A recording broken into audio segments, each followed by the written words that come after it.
भैया एक बात मानो या ना मानो, लेकिन ईरान जिस तरह से अपने दम पर लड़ रहा है इसराइल और अमेरिका से, इससे एक बात तो क्लियर हो जाती है।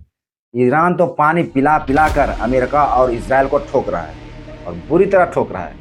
भले अमेरिका अपने आप को पावरफुल देश समझता है वर्ल्ड में, और इसराइल भी अपने आप को समझता है कि हम जो है जो कोई नहीं है, लेकिन इस बार ईरान दोनों को सबक सिखा दिया और ट्रंप की तो ऐसी की तैसी कर दी। ट्रंप भी सोचता होगा साला ये छोटा सा देश ईरान और हमारी नाक में दम करके रखा है।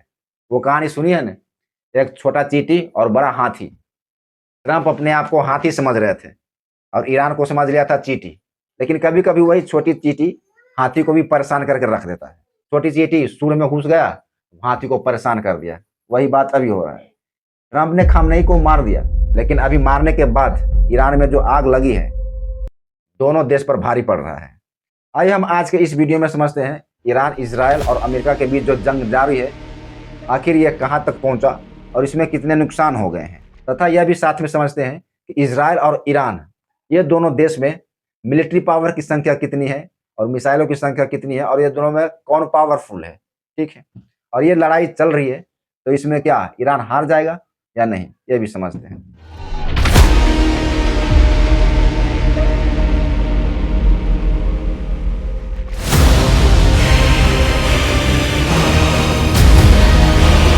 देखिए, ईरान, अमेरिका और इजराइल के बीच चल रहे भीषण युद्ध आज भी जारी है।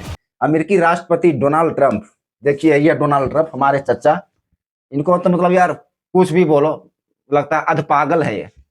मतलब जो मन में आए उसके ऊपर टैरिफ लगा दिया, उसको उठा लिया। अभी जैसे आपने देखा था पिछले महीने वेनेजुएला का जो राष्ट्रपति था मादुरो, उसको उठा लिया और बंद कर दिया था जेल में। सोचिए, मतलब कुछ भी मन में आता है कर डालते हैं। इनको समझना चाहिए कि हम वहाँ का ट्रंप है, राष्ट्रपति हैं और पूरे वर्ल्ड में शक्तिशाली थे, लेकिन इनको शायद इसके ऑफिसर भी नहीं बताते होंगे कि आप ट्रंप है, आप अमेरिका का सबसे बड़ा जो पावर वाला देश है उसका आप राष्ट्रपति हैं। तो इसीलिए तो ऐसे ऐसे काम ही उल्टा उल्टा कर रहा है। बोलिए, खुद नहीं मारा, इजराइल से मरवा दिया, फिर बाद में अटैक कर रहा है ईरान के ऊपर। तो एक बात तो क्लियर हो जाती है कि जो ट्रंप है उसके मनसा कुछ अलग है कि हम पूरे वर्ल्ड पर राज करें, तथा जो खाड़ी देश हैं, ईरान है, इराक है, सऊदी अरब है, अफगानिस्तान है, ठीक है, लेबनान है, ये सब पर सोच रहे ट्रंप कि हम शासन करें। लेकिन भैया ऐसा तो नहीं होने वाला है।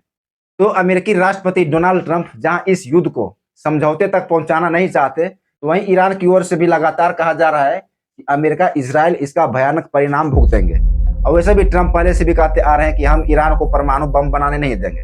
उन्होंने अपने एक स्टेटमेंट में यह दावा भी किया कि ईरान जो है वह तेहरान में परमाणु बम बनाने का मतलब प्रक्रिया चालू कर दिया था, और कहा कि ये जो हमला ईरान के ऊपर अमेरिका कर रहा है वह हमारे लिए और हमारी सैन्य शक्ति के लिए एक बहुत बड़ी उपलब्धि है। देखिए, 2026 के आंकड़ों के अनुसार ईरान के पास अभी सक्रिय सैनिक जो हैं वो 6,10,000 के लगभग हैं, जबकि इजराइल के पास कुल 6,70,000 सक्रिय सैनिक हैं। हालांकि इजराइल के पास उन्नत तकनीकी है और वायु सेना है, F-35 जैसे फाइटर जेट हैं और आयरन डोम जैसे मिसाइल हैं, रक्षा प्रणाली है। ठीक है, तो ईरान से तो आगे है ही इजराइल, लेकिन ईरान भी पीछे नहीं है। ईरान की जो मुख्य ताकत है उसकी मिसाइलें हैं, ड्रोन है, जबकि इजराइल का रक्षा बजट और सामरिक सटीकता उसे बढ़त देती है। ठीक है, ईरान वर्सेस इजराइल की सैन्य तुलना अगर हम करें 2026 अभी में, तो सैन्य शक्ति के मामले में ईरान के पास करीब 6,10,000 सक्रिय सैनिक हैं, तो वहीं 3,50,000 रिजर्व सैनिक हैं, जबकि इजराइल के पास 1,70,000 सक्रिय सैनिक और 4,65,000 रिजर्व सैनिक हैं।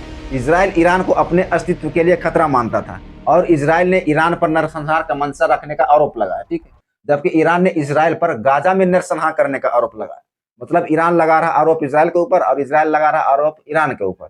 देखिए, ईरान और इजराइल के बीच मिसाइल क्षमता में अगर अंतर हम जाने तो ईरान की मिसाइल संख्या मतलब जो क्वांटिटी है और इजराइल की जो उन्नत तकनीकी है क्वालिटी, वो मतलब काफी असरदार है। ईरान के पास मध्यम लंबी दूरी की बैलिस्टिक मिसाइलें हैं, ठीक है, और एक दो नहीं काफी हैं। करीब 3,000 से ज्यादा बैलिस्टिक मिसाइल ईरान के पास है, जिसमें खैबर है, फतह है। ठीक है, ये सब काफी लंबी दूर मार करने वाला मिसाइल है। जबकि इसराइल के पास जेराको 3 और एरो जैसी मिसाइलें हैं, ठीक, जो ईरान की मिसाइलों से निपटने के लिए मतलब काफी सक्षम है। देखिए, ईरान की ताकत वैसे तो आक्रामक है और अभी जो लड़ रहा अपने दम पर वो आप देख ही रहे हैं। और ईरान के पास सैकड़ों की संख्या में बैलिस्टिक और क्रूज मिसाइलें हैं, जैसे कि खैबर है, शिकन है, शेजिल है, इमाद है, जो कि 300 से लेकर 3,000 किलोमीटर दूर तक मार कर सकता है। इजराइल के पास भी 3 स्तरीय रक्षा प्रणाली है, आयरन डोम है, जो कि कम दूरी से ज्यादा दूर तक मार करता है, डेविड स्लिंग है, मध्यम दूरी तक मार करता है, और एरो है वो लंबी दूरी तक मार कर सकता है। अगर दूरी और रेंज की बात किया जाए तो इजराइल का जो जेरोको 3 मिसाइल है वो करीब 6500 किलोमीटर दूर तक मार कर सकता है। वहीं ईरान का जो खुर्रम शाह 4 की रेंज है वो करीब 2000 किलोमीटर है। अगर इसके अलावा परमाणु क्षमता देखें तो इजराइल के पास परमाणु हथियार है, ईरान के पास परमाणु हथियार नहीं है। और ईरान चाह रहा था कि हम परमाणु बम बनाएं, लेकिन अमेरिका को खटक रही थी और अमेरिका चाहता कि हम ईरान को परमाणु बम नहीं बनाने देंगे, क्योंकि परमाणु बम बना लिया तो फिर वो जो खाड़ी देश हैं इधर सबसे पावरफुल ईरान ही बन जाएगा, क्योंकि जो खाड़ी देश हैं छोटे छोटे देश, इधर परमाणु बम किसी के पास नहीं है। बैलिस्टिक मिसाइल है, क्रूज मिसाइल है, सुपरसोनिक मिसाइल है, लेकिन परमाणु बम किसी के पास नहीं है। अगर ईरान बना लेता तो ये काफी शक्तिशाली हो जाता, और ट्रंप नहीं चाहते थे, इसीलिए तो ट्रंप ने इसे मरवाया जानबूझकर। अगर इसे हम नहीं मारेंगे तो ये हमारे ऊपर अटैक कर सकता है। देखिए, इजरायली सेना का कहना है कि उसने तेहरान पर हुए रात भर के हमलों के दौरान अभियान चलाने के लिए जिम्मेदार आईआरजीसी के कुड्स फोर्स के 16 विमानों को नष्ट किया। ठीक है, एक बयान में इजरायली सेना ने कहा कि उसकी वायुसेना ने ईरान की राजधानी में यानी कि तेहरान में व्यापक हमले किए, जिनमें मेहराबाद हवाई अड्डे पर काफी नुकसान भी हुआ था। सेना ने दावा किया कि कुड्स फोर्स इस हवाई अड्डे का इस्तेमाल लेबनान के हिजबुल्लाह सहित पश्चिमी एशिया के सशस्त्र समूहों को हथियार और धन हस्तांतरित करने के केंद्र के रूप में करती थी। देखिए, युद्ध शुरू होने के बाद से ईरान में लगभग 1500 लोगों की मौत हो चुकी है, उससे ज्यादा ही हो गई है, और अभी तो और 15-16 दिन हो गए। तो वहीं लेबनान में भी करीब 100 से ज्यादा लोग की मौत हुई है। इसराइल में भी करीब 15 से 20 लोगों की मौत हो चुकी है, जबकि अमेरिकी सैनिक भी मारे गए हैं। इसराइल ने लेबनान में हिजबुल्लाह, जो कि ईरान का सपोर्टर है, उसके ठिकाने पर हमला किया था, जिसमें करीब 8 लोगों की मौत हुई थी। लेबनान का यह संगठन ईरान का समर्थक माना जाता है। यही है हिजबुल्लाह, ये ईरान में मतलब सक्रिय रहता है और ये ईरान की तरफ से लड़ाई करता है। ठीक है, जैसा कि इसराइल का मोसाद है। और जब खामनेई की मौत हुई थी तो उसके बाद से हिजबुल्लाह सक्रिय हो गया और इसराइल और अमेरिका के ऊपर अटैक करना चालू किया, तथा और जो अगल बगल खाड़ी देश हैं उन लोग के ऊपर भी हमला कर रहा था। ठीक, इस युद्ध में सबसे ज्यादा नुकसान अरब अमीरात को उठाना पड़ा था। दुबई के लोगों को मोबाइल पर मिसाइल की खबरें आ रही थी। कुवैत में अमेरिका दूतावास अस्थायी रूप से बंद कर दिया गया। ईरान ने उन खाड़ी देश को भी निशाना बनाया जहां अमेरिका या इजराइल के सैन्य ठिकाने थे। मतलब अमेरिका ईरान को छोड़कर बाकी जो जितने भी खाड़ी देश हैं वहां पर अपना सैन्य बेस बनाए हुआ था, और उस बेस के ऊपर ईरान हमला कर रहा था, क्योंकि वो डायरेक्ट अमेरिका को तो नहीं मार रहा था, लेकिन जो अमेरिका का सैन्य बेस था उसके ऊपर ईरान ने हमला किया और कई सैन्य बेस भी तबाह कर दिए। तो दोस्तों, आज के लिए बस इतना ही। मिलते हैं एक नए वीडियो में। वीडियो आपको पसंद आती हो तो एक लाइक करें और चैनल सब्सक्राइब जरूर करें अगर आप पहली बार हमारा वीडियो देख रहे हैं तो। ठीक है, यहाँ तक वीडियो देखने के लिए आपका धन्यवाद। जय हिंद।